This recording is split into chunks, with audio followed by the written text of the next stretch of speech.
afternoon, LEC community. Thank you so much for being with us for another edition of Ask an Educator. My name is Susana Elizarraz, and I am the Deputy Director of the Latinx Education Collaborative.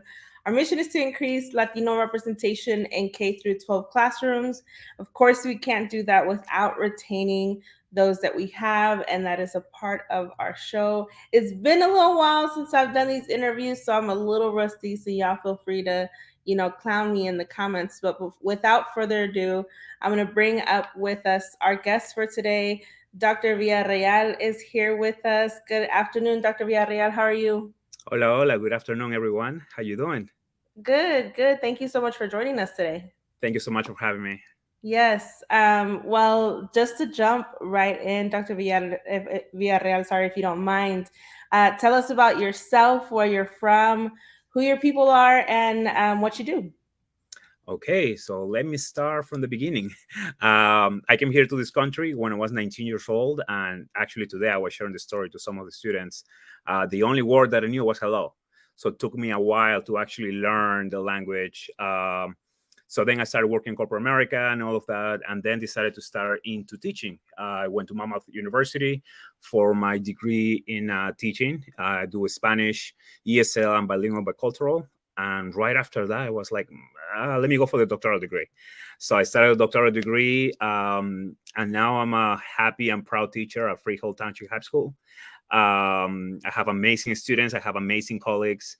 I also teach at Monmouth University, the university I was taking classes. So I'm proud alumni. But yeah, that's what I do right now. That's awesome. And you recently completed your doctorate, is that right? Yeah, I completed it. I defended in July last year, but I graduated. I worked in January. Yeah. So yeah, it was all like everything went quick. That's awesome. Yeah, Congratulations. I haven't gotten thank to you, thank say you. that since then.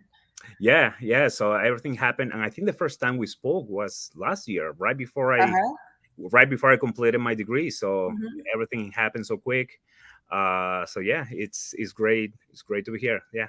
Yeah, that's awesome. I know that's such a huge feat for our community. Mhm. At any college degree, right? Just because of unfortunately the statistics that stand against us, and of course, seeing doctoral, completion is always exciting for me, as maybe a future doctorate as well. So congratulations. Yeah. Thank Um, you. yes, of course. It was a little difficult because Yeah. my parents had to drop out of college because they had me. They were 19 and they were about to have me. So I'm the oldest. And Hmm. my daddy started asking me questions. So what are you gonna do with that? Like, why are you having it?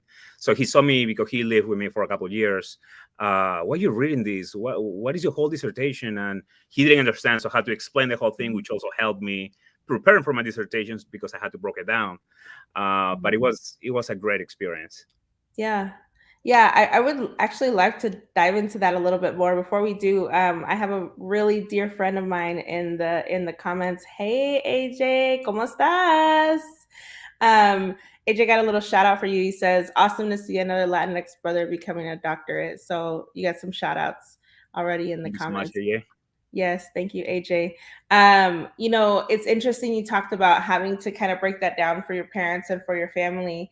Um, I know the feeling, right? Of like, what does that mean? What is a bachelor's, or what is a certification, or what is I think in my experience there have been moments when that's been discouraging, right? When you are talking to your family, and sometimes they're like, are you sure you need that? Like, what do you need that for? Why are you still in school? Why do you keep going to school? Were there ever moments where that was kind of discouraging sometimes? And it also happens a lot because I work with a lot of students that are immigrants. When I work with what is called English language learners, ESL students, emerging multilingual students, sometimes parents don't know how schools in America are set up. Even for me, it was difficult because I wanted to become a teacher, but I came from Peru when I was 19, so all my school life was back in Peru, which is completely different. So I thought to myself, how can I be a better teacher if I don't have the experience as a student? Fortunately, when I went to Monmouth University, my dean, shout out to my Dean Henning, Dean John Henning, who just retired. He introduced me to the teacher residency program, which was specifically for students that they are new into the field or they want to get more experience into the educational field to have actually more practice. So I started as a paraprofessional, actually, with students with autism, and I was panicking because in Peru they don't do inclusive education. So I've Uh, never met somebody with either autism or Down syndrome or any kind of disorder.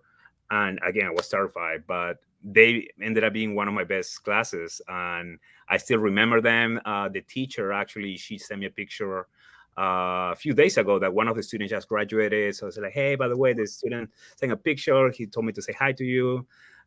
So yeah, I have great memory from them.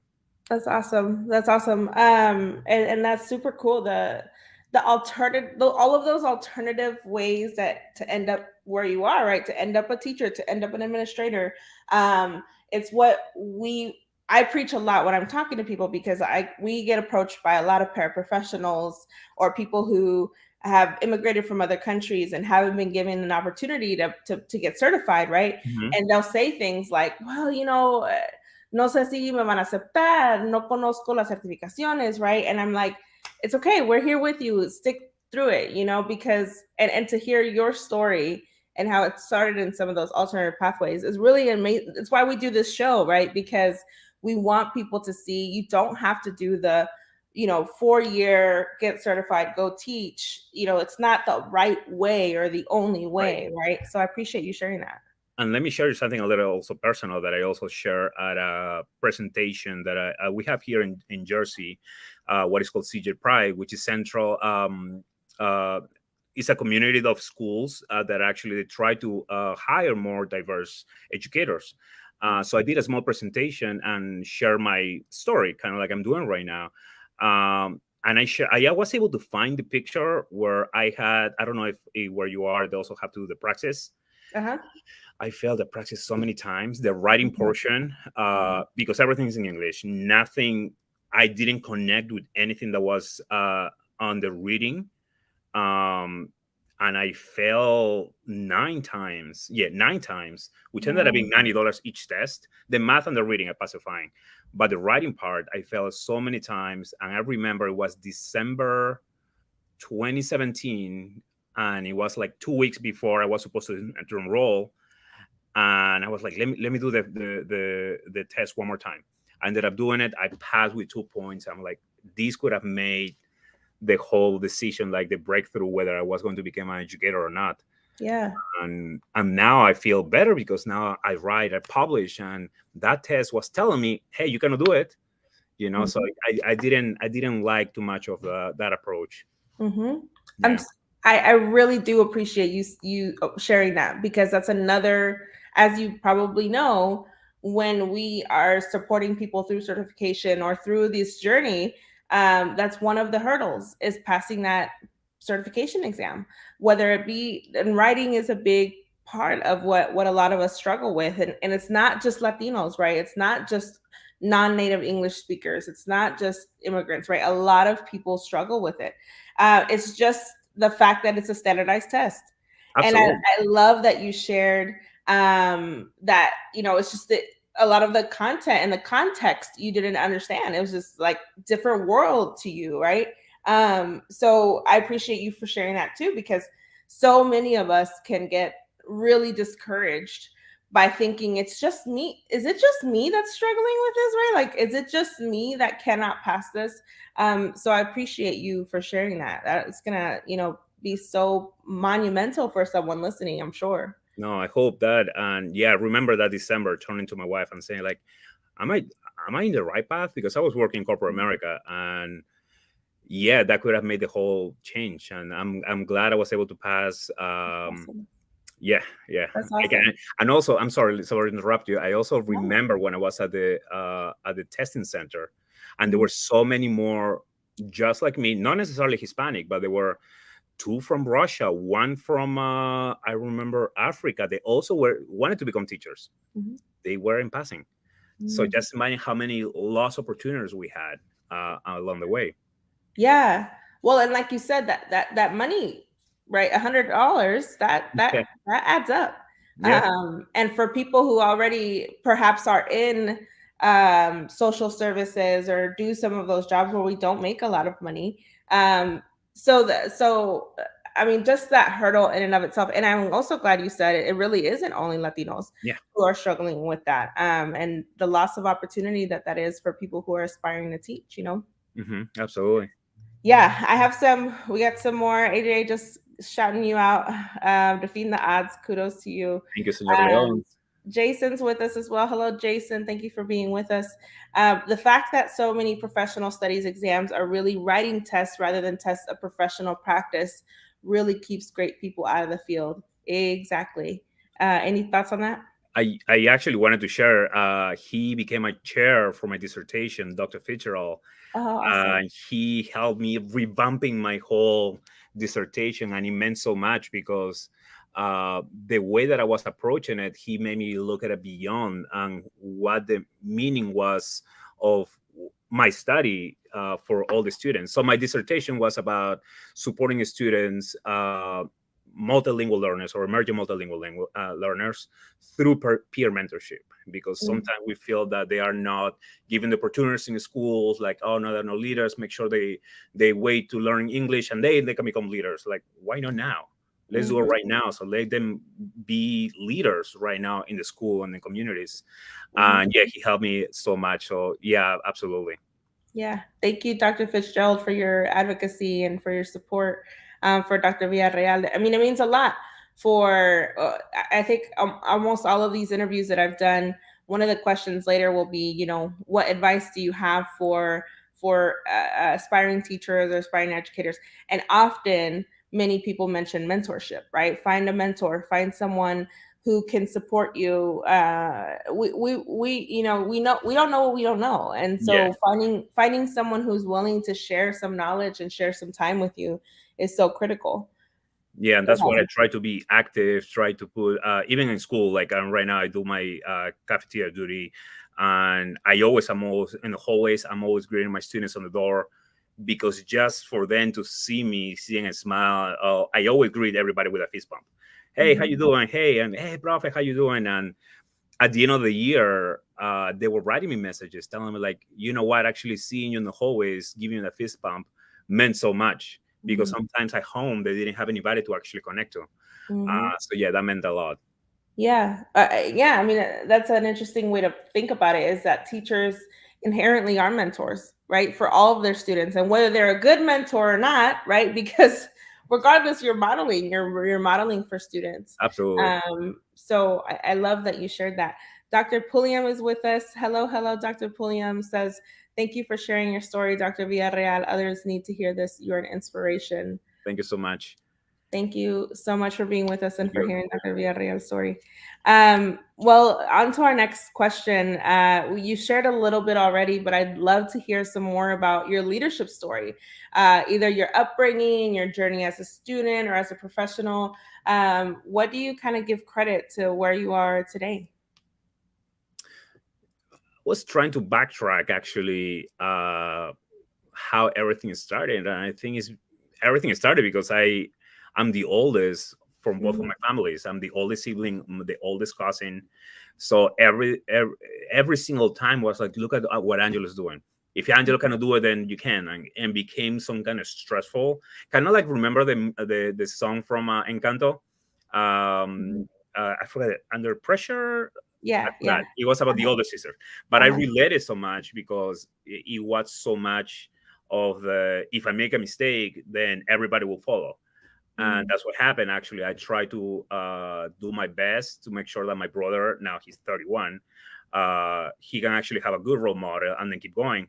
But then I did corporate America, which was, it was challenging because I was a 24, 25-year-old managing or leading a team of people that were 50, 60.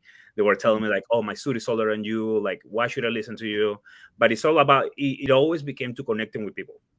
If you Mhm. don't connect to people, then nothing, no matter what you say, no matter how good you are, nothing will nothing will happen. So then Yeah. I was able to transfer that into education. If I don't connect with my students, no matter what title, if I have, if I'm a doctoral, or if I publish, or if I present, if I don't connect with them, nothing matters. Mhm. So that's why since day one that became my priority, to always connect with my students and see them beyond the lesson. I don't label a student for a grade like, oh, you're a B student, you're a C student. No, you are this person with your name. I always go by that. Mhm. And leading, I think it matters a lot to see, to be a leader in the building, whether you have the title or not, to be a leader and always represent, because students, they always are looking at you, no Mhm. matter what. Even if you don't say anything, they're always looking. Mhm. Yeah. Mhm. You're modeling for them relationships, character, if you're not happy about being at school and you're one of the educators, how can we expect them to be happy and be sunshine bright and excited to work, right? we, Yeah. we got that name of the song, Dr. Villarreal, surface. Surface pressure. Yeah. Yes. Surface Yes. pressure. Thank you, Dr. William. Yes, those of you who are listening that know the pressure of being either the oldest sibling or the first. I'm not the oldest in my family, I'm the third, but I was the first to graduate high school. And so then it became this pressure, but like dissonance too, right? Like pressure to do more and to be there for my younger sibling and for the rest of the family and for my kids and my nieces and nephews. I have, between my husband and I, we have 22 nieces and nephews. And so, Yeah. like being that example, but then also the dissonance of like, well, some of my family is finding success without school. And here I am with loans and all this time I'm spending, right? And so it's a little bit of dissonance too. Did you feel that at all? Like the back and forth or like the pull at all? It did fit a lot, but once I came to this country, it was a little different, because I was here by myself. I live with my aunt, who she's also a teacher, but she also was pushing Um, me like, "Hey, make sure you study. You are here in my house. You make sure to study, so don't mess up or anything like that." So mm, it became drilling in my head to not make mistakes, which sometimes you make mistakes. It's okay not to be mhm, okay. mhm. Um, so yeah, it was a little bit difficult. Yeah, so Yeah, that's the that's even more so, I mean, that's not, I won't say more so because there's no comparison, right? But the fact that you were here without your parents and without your family, there's that pressure of like, I have to make it worth it a little right. bit, right? I'm assuming. Oh, absolutely, I left absolutely. my parents to come here. I have to like do it. I have to make it, you know? Yeah, and Oh my now that my God. dad is here, which once I left Peru when I was 19, and then he ended up living with me back in 2018, 2019, right before the pandemic, and it was different because he left me when I was 19, and now he's living with me when I'm 34, and I have my own family. It's like he's somewhere like, oh, I didn't know you were like this. Like, yeah, you raised me like that, to be strong. But yeah, the characters change a lot, Oh. and the same passion that I have for my goals is the same that I try to bring to my students. I had a couple of students who were telling me, "Prof, how much coffee do you drink in the morning?" And I drink not so much, but is I think the smile when I bring to the classroom matters. Yeah. Um, yeah, because sometimes they don't know what somebody goes through, but they need to make sure that they have somebody who's happy in front of them and who is happy to teach them. Yeah, there comes that word pressure again for me, right? Because you're helping raise children, right? Yeah. We got some love and some questions for you in the chat that I want to bring up. Maria is with us this afternoon. Hello, Maria. Thank you for being with us. Dr. Villarreal has shared so much of his passion and expertise with many of his colleagues, and watching his journey is a blessing. Thank you so much, Maria. Thank you, Dr. Testa. That's awesome, Dr. Testa. I know I'm sitting here first names, and then I'm like, oh gosh, Dr. Testa, sorry. AJ is with us. Says so many children have that experience now. He is such a badass. I agree. I Uh, I try to say that, but my now I have kids. Not so much. They yeah. are badasses now. Yes, he does say you're a great role model. You know, parenting is a whole nother Yeah, world. yeah, And you, before we hopped on, said you have 1-year-old twins, right? yeah. I will send you some energy. Yeah, because sometimes I need it, but it changes completely. And actually, I remember I was trying to write an article with Dean Henning, with my dean who just retired that I mentioned before, and he asked me like, "What is your passion? Why you love doing this?" And those sometimes are the questions that you get stumble in the middle. And then I started thinking that the students that I teach, or my students that I teach, and I say that in my previous district, in my district right now, even when I teach at university, I see those students as the future either leaders or co-workers of my own kids. So I Mm, treat them like mm, gold, because then eventually they will end up either working, they will interact, or in some way. And even in the last days of school, I always have a little message to my students that I share with them. It's like, hey guys, if I'm not around anymore and you have your own business, if you see my kids around, you recognize the last name, share some of the experience that you had here with me, and always treat them well. Like, I feel that it's a circle. you mm. know That means so much. That almost like gave me tears a little bit. So there's pressure from all these angles, and Dr. Fitzgerald has an awesome question. How do you manage that pressure? What might we do to help our students recognize the pressure, but not be destroyed by it?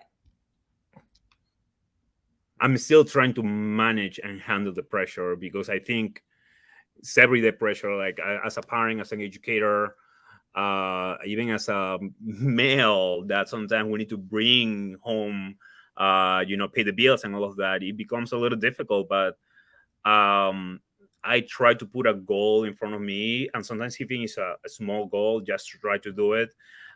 Sometimes even cleaning the house helps me feeling much better, like Mhm, vacuuming, because it's Cheerios and goldfish everywhere. mhm, It makes me feel much better. But for students, what it helped me a lot, actually, while I was doing my master's and my doctoral, um, 1 hour, and that's what my old professor also mentioned. 1 hour a day, turn your phone off, no vibration, no nothing, turn it off, and just work for 1 hour. If you work mhm, for 1 hour, either whether you write one paragraph or one page, just finish that, and after that you're done, and enjoy your family, mhm, relax, go to sleep, watch a movie, whatever. But at least you got that hour done, because unfortunately sometimes cell phones or social media and stuff sometimes get us through. And mhm. then we're like, oh my goodness, I need to do a lot. And as a recommendation, I do to my students as well, and high school. Yeah. Because the overwhelmingness is what can break us down, like Dr. Fitzgerald said, right? Like destroy. I know there have been moments in my life where it was that feeling of being overwhelmed that ended up being the toughest parts of my life, where Yeah, you break down and you have really difficult times.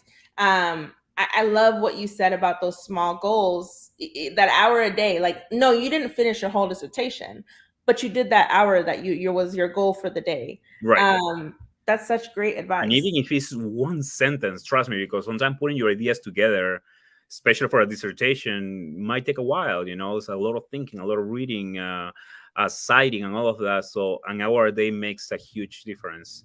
Mm, Yeah, so that's something that I would recommend to anyone actually here. that's I'm gonna make a connection that in my life that may seem a little random, but my son, when he was born, he was in the NICU, and it was a really difficult beginning to his life.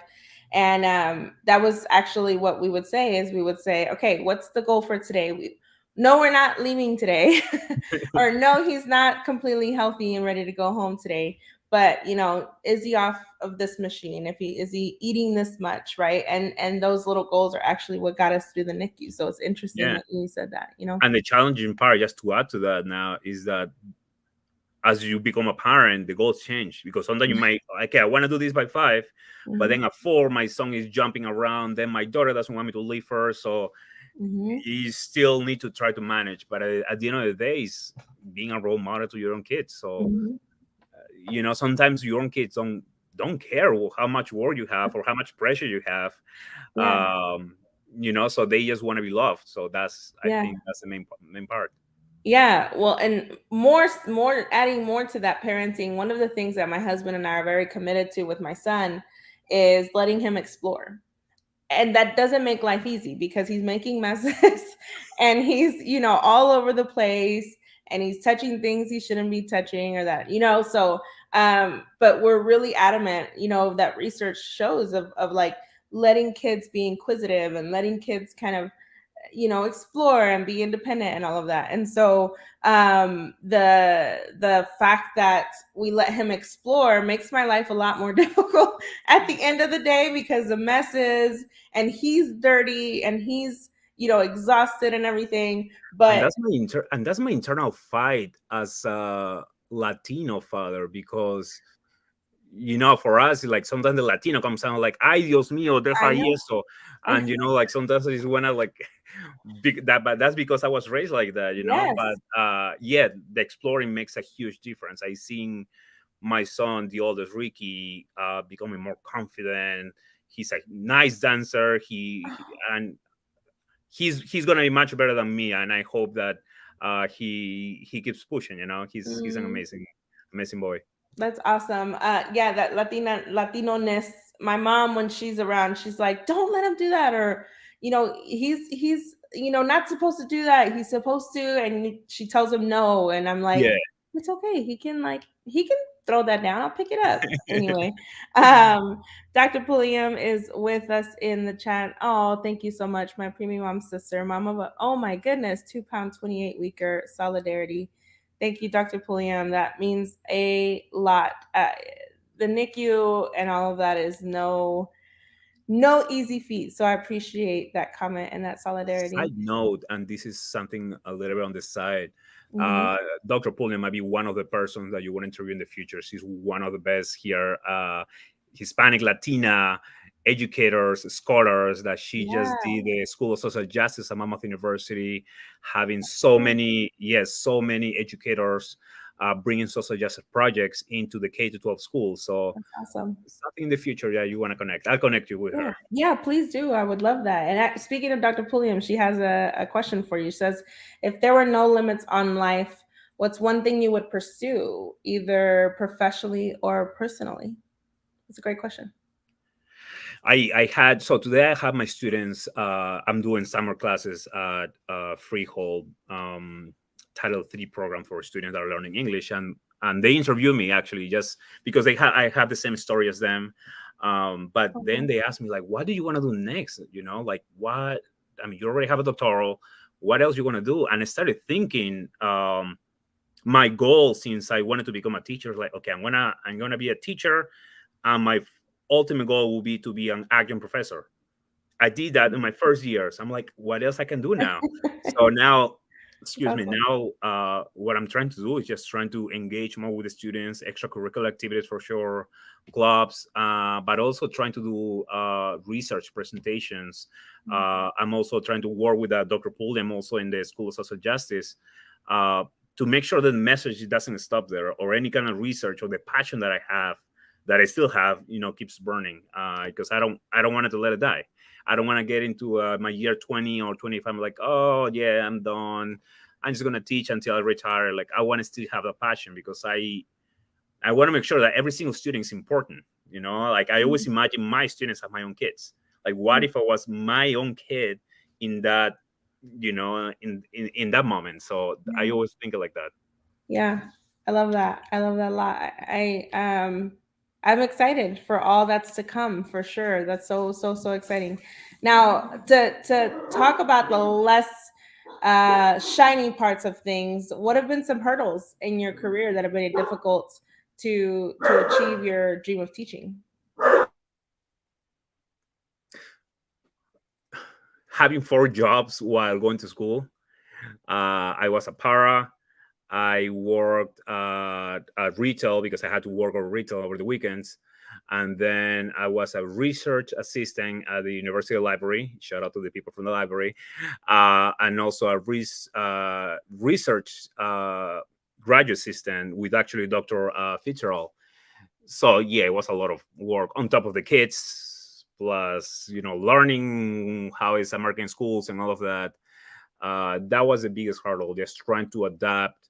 While, and I'm sure that a lot of people that want to get into education, and especially males, that they know they need to bring food to the table, pay the bills, but I cannot do it because I have a whole year of student teaching where I don't get paid. So how I'm gonna be able to pay for my family? And that was the biggest thing. We had to make sure that I save. When I was in corporate America, I had to save for a year and a half, or save as much money as I could, because I knew a student teaching wasn't going to get paid. Wow. So Yeah. how I'm gonna able to get pay the bills while going to school, gas, and my first son was already 1 year old. So that was the biggest hurdle, especially within the educational field. Yeah. How does it feel? Look at you. You're done with the 4 jobs, right? I'm assuming, and you're doing it. It feels good, but I always look back because I'm sure that a lot of great people that they cannot afford to do that. you Right. know um yeah, I Yeah. have also students. I've also had students that already graduated. They wanted to become teachers, but like, oh, but they don't pay. Or what about the student teaching? My English is not good. What I'm going to be teaching? I'm going to make fun of me, which also happened to me a lot. I was like the whole little, my accent's too heavy. I don't like it. I'm even thinking of that right now Mhm. as I speak. But Yeah. yeah, that happens a lot. Yeah, it's almost like twofold, right? The literal difficulties of working Mhm. and having, I mean, 4 jobs, right? And having a toddler son and a home, and then there's that almost a psychological hurdles, right? Of Yeah. like that imposter syndrome and the your accent and things like that, like things that are telling you this isn't for me, supposedly, right? Sorry, my dogs are Oh barking. no, don't worry. Sorry. Okay. They're gonna keep barking for a second. So of course, someone's pulling up. Hear Um, my kids crying so or downstairs, so that's okay. yeah, actually, let me go grab them. And everyone, if you have questions, feel free to put them in the comments. I'm gonna go grab my dogs. Thank you everyone for being here, or for the ones that are alive.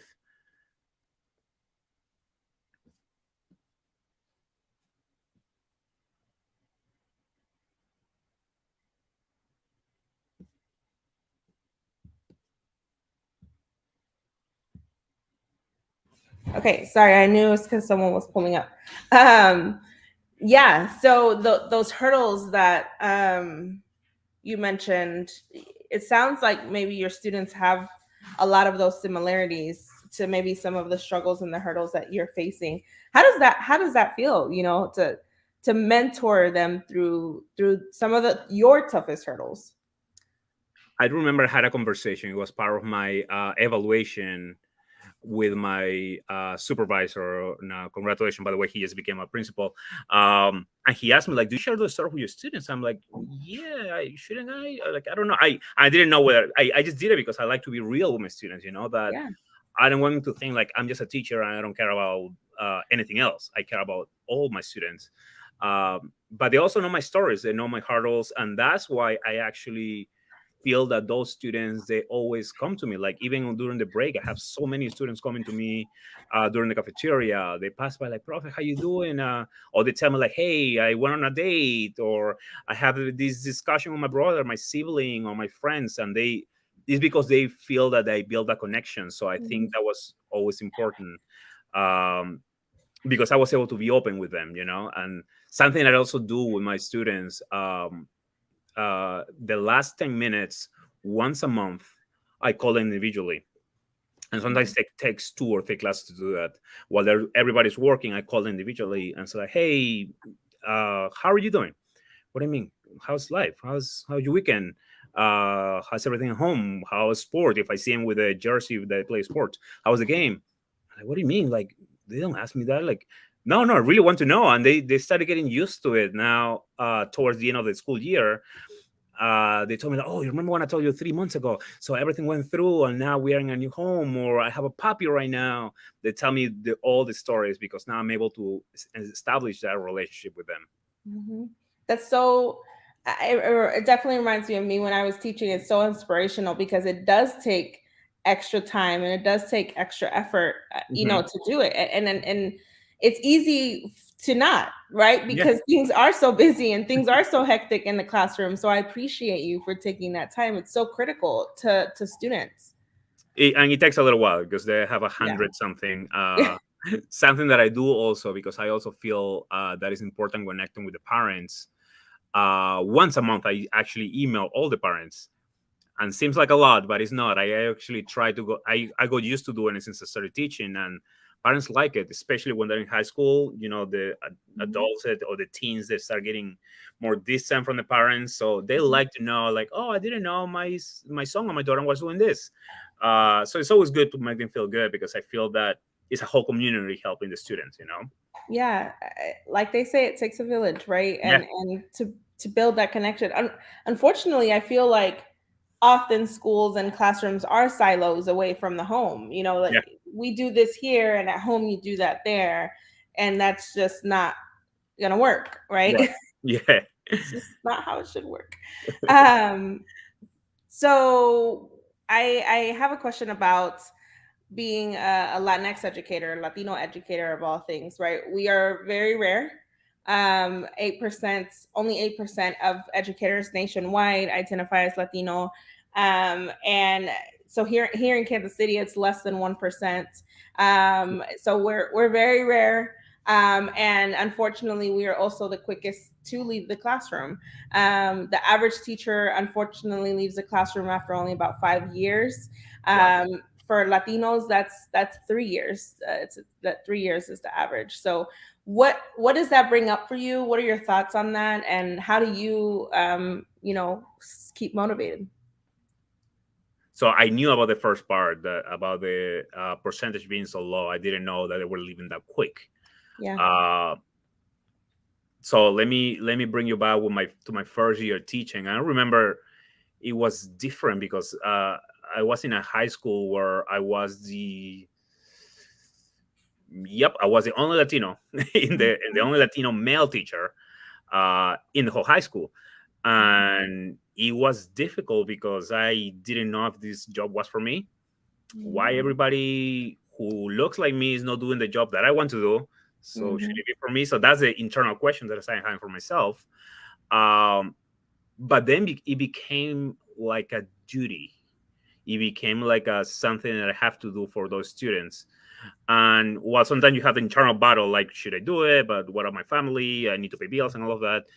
I started having fun. And once I have the fun with the students, getting to know them, that's the biggest reward that I have. Mhm. I actually one part of my article was that you cannot be who you cannot see. So if the students don't see you, they will never see a Latino teacher or Latinx teacher, and then they will never become educators. Mhm. So it always starts. So if I would have left, they wouldn't have seen any Latino teachers. So um, it's difficult, but it brings joy. Mhm. So that's the best part. Mhm. I love that you said have fun. Have Yeah, fun, right? I mean, yeah, it's there are days that are difficult, and there are days that are more difficult than others, but remember why you're doing it. And the yeah, reason why you're doing it is because you love youth work, you love students, you love teaching, right? yeah. And it's funny sometimes because I remember the last days of I've been teaching for 5 years, 4 or 5 years, and sometimes you get desperate because like, kids are talking and yelling, but then at the end of the school year they're like, "Profe, thank you and thank you for not Mhm, getting too mad at us." I'm like, that's all right. Makes you laugh. Makes you like, all right, what's worth it? And I yeah, always relate that with my own kids. I mhm, sometimes raise my voice, sometimes I get more mhm, strict, but no matter what, I'm still gonna love them, and that's what it mhm, matters. mhm. Yeah, It's super cool, when kids do at the end of the year or at the end of a hard day, right? They'll say, sorry, sorry, profe, sorry, Marcelli, or these kids are crazy, aren't they? And like they'll understand, but they know you're also a safe person, and they know you're still gonna love them at the end of that right. But day. something also that, and that's the reason why I do it. Actually, it's a specific reason why I do it. I was a really bad student when I was back Mhm, in high school, mhm, and I didn't know why I was that bad until my teacher, who he's still teaching in Peru, realized, and it was because my mom passed. My mom passed when I was 11. So Mm. I was rebellious, like I didn't listen. I was sitting in the back in the corner, listening to music. I'm like, no, I don't want to listen to you. And then he shook me up. And then now I see every student completely different, but I know every student has a story. Every student is going through something. And if we don't discover what they're going through, doesn't matter how good we're teaching or what kind of technology app we're using. If we don't get connected with the students, nothing matters. Mm-hmm. Mm-hmm. Yeah, I love that. I love that. Well, I'm sad to be wrapping up our conversation because it's been an amazing one. Thank you for everyone who's engaged with us in the comments. But to wrap it up, if you wanted every student or every teacher mentee or everyone to leave your classroom with one thing or knowing one thing, either about you, about life, what would be that one thing that you hope for everyone you teach? That's always the most difficult question. Mm-hmm. Uh, always remember that it's something special in you, and no matter what it is. And for my students, my current, my future students, and my former students, I love you, and I will always be there for you. But yeah, that's the message that I have to all of them. I still remember even the ones that made me. I had students that made me cry sometimes. Those are the ones that also I remember a lot. Uh, yeah, so love you all. Mm. You heard it. You heard it, Dr. Villarreal, students. Someone in the world loves you, and that's so, so important. Dr. Villarreal, thank you so much for being with us this afternoon. I'm so inspired to hear your story. I look forward to the connections to be built with a lot of your colleagues here. And thank you. I can't say thank you enough for the work that you do, for the influence you have on students, and for your commitment to our field. I appreciate you so, so much. No, thank you so much. As you mentioned before, it's not many of us, so we need to support each other, share our stories, which matters. And thank you again. Thank you for having me. If you ever need me, I'm always here. Yes, absolutely. Same here. Thank you, everyone who was with us today. Dr. Fitzgerald, thank you so much for this, for being with us. Dr. Villarreal, we'll talk soon. Okay, thank you so much. All right. Bye, everyone.